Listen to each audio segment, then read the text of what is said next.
Naging makasaysayan ang araw para sa mga nakatatanda o senior citizen sa ginanap na Senior Citizen Officials for a Day o SCOFAD kahapon, October 6, 2025. Si Ricardo Give ang naupong Senior Citizen Vice Mayor na pansamantalang humalili kay Vice Mayor Faustino Olawan. Pinangunahan ni Give ang sesyon ng sangguniang panlunsod sa hapon at pinangasiwaan ang mga isinumiting panukalang resolution at ordinansa ng mga kasamang senior citizen councilors.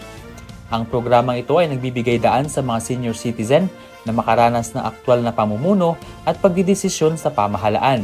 Ilan sa mga mahalagang napag-usapan sa kani-kanilang mga pansamantalang komiteng pinamunuan ay ang Employment Livelihood Cooperatives and Person with Disability, Public Works, Public Protection, Barangay Affairs, Education, Creativity, ICT and Non-Indigenous Peoples Culture, Urban Planning, Lands and Housing at iba pa.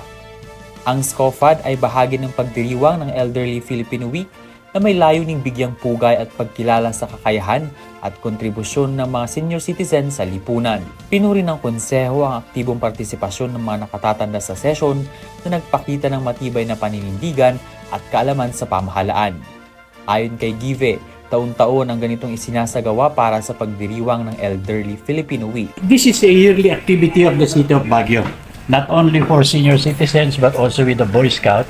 So nauuna lang kami. So this is a yearly tradition of the city government of Baguio in cooperation with Oxwado. I would say it's a very thrilling experience. Basing on my past experience as city councilor last year, now I'm the presiding officer, very much supportive of mga members ng council ngayon. And we had made a lot of resolutions that I'm sure the members of the City Council will try to study and probably hope to ma-implement yung iba. Mula sa Baguio City, Ven Pongsila para sa mata ng Agila Northern Luzon, matatag, matapang, matapat.